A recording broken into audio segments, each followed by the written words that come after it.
राम राम जी। आप सभी को हमारे चैनल पर आपका स्वागत है।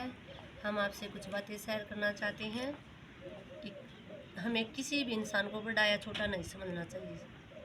सब में एक तरह का दिमाग तो होता नहीं है, लेकिन दिमाग सबके पास होता है, चाहे कोई कम पढ़ा लिखा हो या ज़्यादा पढ़ा लिखा हो। लेकिन एक बात ज़रूर है कि हम किसी भी कार्य के लिए ठान लेते हैं तो उसे करके दिखाना चाहिए, तभी उसके दिमाग का प्रयोग पूरा होता है। अगर हम किसी भी कार्य को देख लेते हैं, छेड़ लेते हैं, फिर उसको पूरा नहीं करते और किसी चीज़ के पास चले जाते हैं तो वो कार्य अधूरा रह जाता है। लेकिन हमें ऐसा नहीं करना चाहिए। हमारे अंदर हम एक विश्वास बना लेना चाहिए कि हम जो भी कुछ करेंगे उसको पूरा ही करके दिखाएंगे। बड़ा इंसान हो, छोटा इंसान हो या जो बिल्कुल छोटा बच्चा हो, तो दिमाग बढ़ाना और घटाना हमारे हाथ में होता है।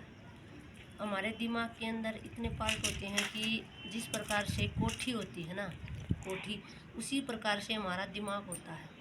उसके अंदर इतने कमरे होते हैं बहुत ज़्यादा, लेकिन हम खोलते किसको हैं? सिर्फ एक ही कमरे को हम खोल के रखते हैं। लेकिन हमें हर एक कमरे के अंदर जाकर चेक करना चाहिए कि उसमें है क्या। लेकिन दिमाग के हम एक ही पार्ट से काम करते हैं, दिमाग के हर पार्ट को हमें चेक करना चाहिए। और वो क्या है? हम मौन व्रत करते हैं। मौन व्रत करने से हमारे पूरे दिमाग का जो भी टेंशन है, जो भी कोई बीमारी हो, सब दूर हो जाती है। लेकिन हमसे मौन व्रत रखे नहीं जाते। बहुत से कम लोग ऐसे हैं जो मौन व्रत रख सकते हैं, और ये बहुत ही पुरानी परंपरा है कि भाई मौन व्रत करने चाहिए। लेकिन इस ज़माने में कोई भी मौन व्रत नहीं रखता है। लेकिन भाई हमने कोशिश की, भगवान की इच्छा से, भगवान की इच्छा और हमारे दिल से जो कहते हैं ना, हमें कोशिश की तो उसको पूरा करना चाहिए। हमने पूरा भी करके दिखाया। 11 दिन के मौन व्रत रखे, और आप समझोगे नहीं कि हमने ये काम किया कि हमारे दिल में इतनी खुशी हुई है, इतनी खुशी हुई है कि पूछो ही मत। मौन व्रत रखने के लिए ऐसी शक्ति अंदर प्रकट हो जाती है कि हमारे दिमाग में जो भी कुछ चलता है ना, हम उसको सोच भी सकते हैं, समझ भी सकते हैं। और उस कार्य पे हमें ये भी पता चलता है कि हमने किसके साथ क्या किया है, किससे बुरा व्यवहार किया, किससे अच्छा किया है। तो हमें सोचने की शक्ति मिलती है, समझने की शक्ति मिलती है। और सबसे बड़ी बात ये है कि मौन व्रत करने से हम पर भगवान खुश होते हैं। हमारी जो ये क्षमता होती है बोलने की, इसे हम मौन रखते हैं तो हमारी एनर्जी भी वेस्ट नहीं होती, एनर्जी बढ़ती है बिल्कुल। तो इससे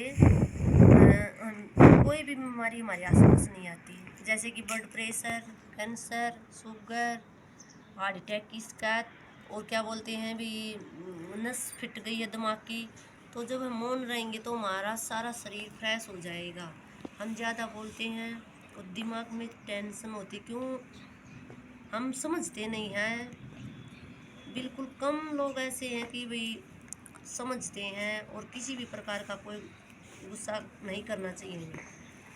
और एक बात ये है कि भी हमने मौन व्रत किए और हमने पूरे अच्छे तरीके से उनको निभाया, और प्रभु ने हमारी इच्छा पूरी भी की है। कहते हैं ना कि हम कोई कार्य करें तो उसको भगवान जरूर पूरा करता है। तो इस पर श्रद्धा रखो। श्रद्धा सबसे बड़ी चीज़ होती है भाई। श्रद्धा में ही शक्ति होती है, और शक्ति से ही हम भक्ति कर सकते हैं।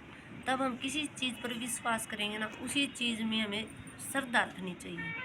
विश्वास रखते हैं तभी श्रद्धा होती है, श्रद्धा करते हैं तभी भक्ति होती है, और भक्ति होती है तभी शक्ति होती है। और ये सारी भगवान से ही जुड़ी होती हैं। आज सा जो भगवान करता है ना, वो हम सोचते भी नहीं हैं। भगवान हर एक इंसान की रखवाली करता है। हम तो अपने परिवार की करते हैं, लेकिन भगवान सबकी रखता है।